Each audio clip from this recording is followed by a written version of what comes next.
பொதுவாக ஒரு தலைவர் வராருன்னா அவர் வரவேற்கிறதுக்கு 500லேருந்து 1000 தொண்டர்கள் வரைக்கும் ஏர்போர்ட்டுக்கு வருவாங்க. ஆனால் இந்த தலைவர் வரும்போது கிட்டத்தட்ட 10 லட்சம் தொண்டர்கள் சென்னை ஏர்போர்ட்டுக்கு வந்தாங்க. இதனால சென்னை ஏர்போர்ட்டை ஸ்தம்பிச்சு போய் அப்போ டேக் ஆஃபுக்கு இருந்த மற்ற பயணிகள் விமானம் எல்லாம் இந்த தலைவரோட தனி விமானம் வந்ததுக்கு அப்புறம் நம்ம டேக் ஆஃப் பண்ணிக்கலாம்னு சொல்லி தள்ளியே வச்சுட்டாங்க. அந்த தலைவர் யாரு, இது எந்த வருஷம் நடந்துச்சுன்றதை இந்த வீடியோவில் பார்ப்போம் வாங்க. அந்த தலைவர் வேற யாரும் இல்லைங்க, நம்ம புரட்சி தலைவர் எம்ஜிஆர் தாங்க. இவர் 1985 ட்ரீட்மெண்ட்டுக்காக அமெரிக்காவுக்கு போயிருந்த போது இவர் இனிமே திரும்பியே வரமாட்டாரு, இவரோட கதையே முடிஞ்சிருச்சுன்னு சொல்லி இவரோட பிரதான எதிர்கட்சியெல்லாம் பிரச்சாரம் பண்ணிட்டு இருந்த சமயத்தில் இவர் அமெரிக்காவில் இருந்துகிட்டே தமிழ்நாட்டில் நடந்த எலெக்ஷனில் நின்று ஜெயிச்சிருவாருங்க.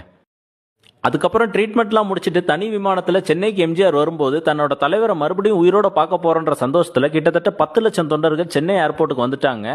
இதனால மற்ற ஊர்களுக்கு செல்ல வேண்டிய பயணிகள்லாம் கொஞ்சம் சிரமத்தை அனுபவிச்சது உண்மைதாங்க. ஆனால் இந்த கூட்டம் எல்லாமே பணத்துக்காகவோ பிரியாணி பொட்டலத்துக்காகவோ வரலங்க, எம்ஜிஆர்ன்ற ஒரு தனி மனிதருக்காக வந்த கூட்டங்க.